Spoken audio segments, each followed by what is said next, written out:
Hey guys, welcome back to the Harmony Inspired Health Podcast. Today, I really wanted to have this chat with you guys about the Mel Robbins theory, the let them theory. Now, unless you've been hiding under a rock or you don't go on socials or listen to podcasts, which you do because you're listening to this one, you've probably heard of Mel Robbins and her let them theory.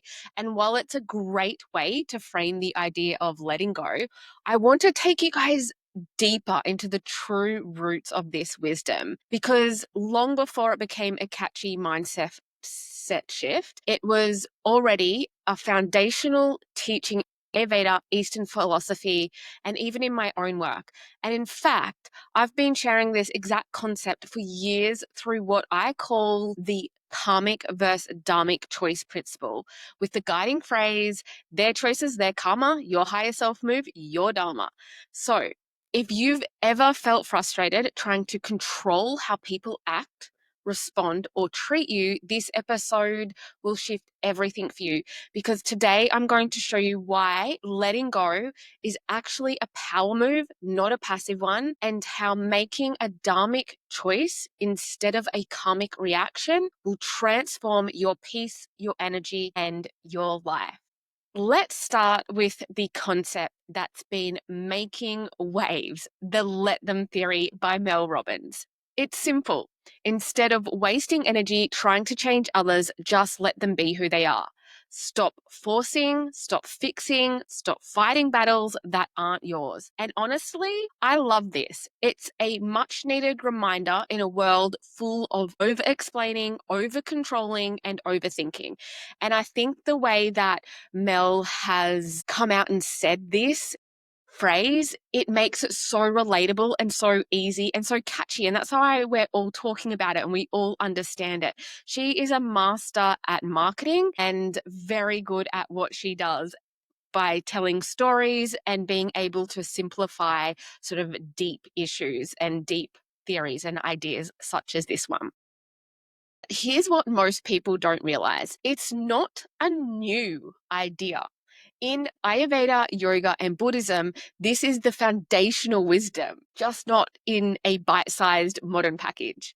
In Ayurveda, our mental suffering comes from imbalance, either too much rajas, which is agitation, control, or attachment, or too much tamas, stagnation and resistance. And in Buddhism, the idea of non-attachment teaches us that trying to control others only leads to our suffering. In the Vedic tradition, karma and dharma are the guiding forces behind everything. So while Mel Robbins gave this a modern name, I've been teaching this concept for many years, but through a deeper lens of Ayurveda, karma, and dharma. And that's why I call it the karmic versus dharmic choice principle. So it's not just about letting them do whatever. It's about, and I'm talking about the principle of karmic versus dharmic choice principle, this principle. It's not just about let them do whatever. It's about understanding that their actions create their karma and your response creates your dharma or karma. And this is why I always say that their choices, their karma, your higher self move, your dharma. So what does this actually mean? Let's look at karmic choice. This is acting out of impulse, reaction, or ego. This keeps you stuck in cycles of frustration. While a dharmic choice is acting in alignment with your higher self. This keeps you in your power, clarity, and peace. So, for example, if someone betrays you, you could have a karmic reaction where you retaliate, where you gossip, or you hold on to this resentment. Or you could have a dharmic response where you set a boundary, you walk away, or choose peace without engaging in the drama. When you stop reacting karmically and start moving dharmically, you claim your energy and step into your higher level of consciousness. And that's exactly what I mean by your higher self move. Think in any situation where someone's really annoying you, and like this happens to all of us. This happens to me on a daily basis, okay? When someone's really annoying you or some things are not going the way that you want them to, what would your higher self move be? Think about that. Stop. If your higher self entered this situation, which it is, you just have to release that higher self, what would her or his move be? When you are fully embodying your higher self, you are aligning with your Dharma, right? Therefore, it's a Dharmic response. So, why does this principle set you free? Well, trying to control others is so exhausting. Every time we obsess over what someone else is doing, we leak our ojas, which is our vital energy in Ayurveda. So we talk about ojas, this strength, this vitality, this immunity. And so every time we're overconsumed by our thoughts about someone else and bringing all of this negativity into our internal world because of what someone else is externally doing, then we are actually damaging ourselves. We are leaking our ojas. And this comes back to that Buddhist idea of that non-attachment. Like when we are so attached to an idea and what someone else is doing, it leads to our own internal suffering, our leak of ojas, our vital energy. We also, when we give our power away, when we try to force others to change, we are literally giving our power away. We can't force anyone to do anything, okay? This is a free world. And again, it just comes back to, okay, that's what they're doing, and they're going to have their karmic response to that, whether it's good or whether it's bad, right? And so if they're acting in alignment with their dharma, then the karmic outcome is a good outcome. But if they are not, then the karmic outcome will not be a great one. And this is when we talk about, even that the rule in Ayurveda of like attracts like. When we have a beautiful energy, we attract more beautiful energy. When we have negativity, we attract negativity. And that's for our thoughts, our actions, and so on. Now, detachment isn't about apathy, it's about empowerment. You can still love people while knowing that their lessons are not your lessons to carry. Sometimes we want to butt in, and I mean, I am guilty of this. I do this all the time with my kids. We really want to butt in on their issues because we want to save them from going through the hurt, right? Or if they're doing something that we know is really wrong, we want to quickly stop them because we don't want them to learn the hard way. But it's their lessons to learn. And that's why we are here. We're here in this human evolution to evolve more spiritually, evolve more emotionally, mentally, physically. And we do that by learning the lessons that we've come here to learn, right? Not everything in life is going to be perfect. And so when we're given these lessons and when we learn from them, we do start to evolve. We can't take that away from other people.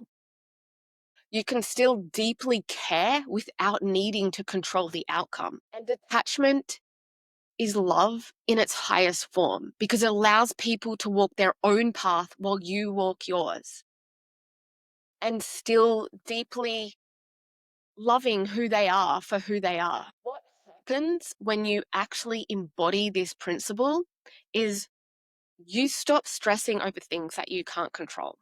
And I mean, that's one of the biggest stresses that we carry in this modern world is trying to control everything, especially if you're more of a Pitta constitution. You also stop taking things personally, which is huge because a lot of our worry and our internal environment that we create is concerning what other people are thinking of us. And like that saying goes, it's none of our business what other people think of us. Okay. So if they are also practicing the rule of karma versus dharma, then they're not going to be putting too much thought into what you're doing. You also stop wasting energy on what doesn't serve you. And I know so many women who are so energy depleted, and it's more so because of their emotional and mental states and the overuse of their mind, just constantly thinking and their mind jumping through hoops, right? So they're mentally exhausted, which leads to a physical exhaustion. But when you stop wasting your energy on what doesn't serve you, because you know that if you align with your Dharma, you step into your higher self and you make your higher self moves in response to anything else that's happening externally, you are cultivating more energy. You are cultivating that ojas we talked about, as well as that tejas, which is that the sharpness of mind, that vitality. And we can really embody this vitality and energetic being that we are. But if we start to constantly worry about what other people are doing, what they're thinking, what they're saying, how they're acting, then we're constantly wasting our energy, and our brain energy, our mental energy. It consumes us, right? And it can leave us fatigued. It can leave us with stress headaches, with hormonal conditions, because we're releasing more of our stress hormones. So we do not want to waste our energy on what does not serve us. We want to cultivate our energy and put it into the good of the world. We want to cultivate that energy for our higher self so that we can act on our dharmic path. You will also start making more conscious, aligned choices from a place of clarity and not reaction. If you just stop yourself and think, okay, their choices is their karmic reaction, but what am I going to do as my higher self in this moment to conserve my higher self energy? Am I aligned with my Dharma? And of course, if someone else is putting someone in danger, you need to speak up. You might need to worry about that situation, but still, in that situation, what would your higher self choice be? How would you be aligning with your Dharma, living in the right action in that situation? Okay, so that's a lot of information.